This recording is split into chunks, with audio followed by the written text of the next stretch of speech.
Quick, easy and effective Dimples Face and Body Wax Strips will give you the confidence of smooth, sleek skin in the comfort of your own home, and the results will last up to 6 weeks. Always read the instructions and warnings carefully before use. When using the product for the first time, it is strongly advised to carry out a patch test on a small area of skin 24 hours before use.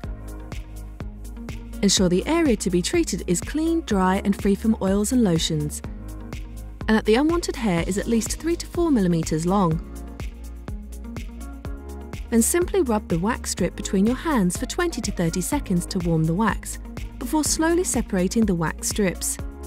Place the spare strip aside until it is needed, or fold in half to save for later use. Firmly place a strip on the skin in the direction of hair growth and smooth by rubbing it repeatedly.